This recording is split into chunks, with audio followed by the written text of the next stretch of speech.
Hi, welcome to Miss Music. I haven't made any videos for a while, and that's because I've had COVID, but I'm feeling a bit better now, so here is a new video. But before I begin, I just want to thank everyone that watched the Prince video that I made recently and gave me so many comments about Prince's songs. And I'm just in the middle of a mammoth task of listening to all of his albums from the very first to the last. Really kind of getting to know his music. But on this video, I'm going to be looking at more progressive rock music. Since I started this channel, I really wanted to share my love of some of the iconic progressive rock bands that fired my passion for music when I was a teenager. I think if I hadn't listened to these bands, I wouldn't be so passionate about music now. The bands I've featured on the channel include IQ, Yes, Gentle Giant, Porcupine Tree, and The Enid. And on this video, I'm going to pose a question that has been puzzling me for a while now. So stick around to the end and do let me know if you have the answer to this question. Do give the channel a like. The button is just there. And do subscribe if you like the channel. I think as a genre, progressive rock is a captivating blend of rock, jazz, classical music, baroque, and folk, creating this kind of unique and intriguing musical experiences. And these bands have produced some impressive tracks. Just think of the monumental track Close to the Edge by the British band, Yes. This track still gives me chills when I listen to it. Music can transport us to other places, and Close to the Edge does that for me. Another track I loved listening to when I was a teenager was Carn Evil 9 by the British band Emerson, Lake and Palmer. Now, Brain Salad Surgery has to be one of the all-time great album art covers. If you don't know it, check it out. It's incredible. I don't know if you can still get it, but the album I had this kind of opening flap that revealed a picture within a picture. It was brilliant.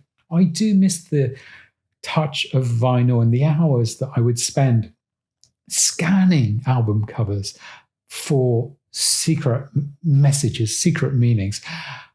Led Zeppelin 4, for example, or Rush's Moving Pictures. These bands could also produce some really touching and amazing ballads. Think of the Genesis track, The Carpet Crawlers. The carpet crawlers, he dare call us. We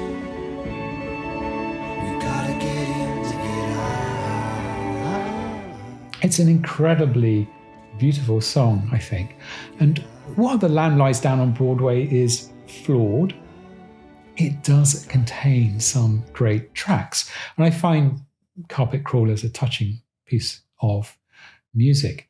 Then there's the grace of King Crimson's I Talk to the Wind. In the Court of the Crimson King is a classic album, and I Talk to the Wind sits amongst these kind of very crazy tracks. And there's a way ahead of its time 21st century Schizoid Man, and then some really mind-bending instrumental tracks. I understand why progressive rock can be perceived as alienating. The fusion of different genres can be dizzying and the complexity alienating. The references in progressive rock song can also be obscure, adding a further kind of intellectual challenge to the music. Yes constructed an entire double album around Eastern philosophy and also created a 20-minute song based on Tolstoy's War and Peace. And then there's Gentle Giant, who were influenced by the work of Scottish psychiatrist R.D. Laing. If you don't know R.D. Laing, read some of his books. They are great. Recently, I read some of Paul Goodge's PhD thesis on progressive rock, which is entitled appropriately, I suppose, an acquired taste. His thesis explores what progressive rock is and how it has progressed. And it asks the question, do we still have progressive rock bands, or do we need to look back to the golden era of the early to mid 70s to get into progressive rock? So can we call Porcupine Tree a progressive rock band? Is IQ a neo-progressive rock band, whatever that means? And does Yes still make progressive music, or has the term lost any meaning today? Now, at the start of the video, I mentioned the British band Yes, the British band Genesis, the British band King Crimson. And the more videos I've made, the more I've wondered if progressive rock is a uniquely British affair. I don't know. And then I was racking my brains to try and think of American bands from the 70s that could be classed as progressive rock bands. Like, I really couldn't think of any, but there must be some, surely.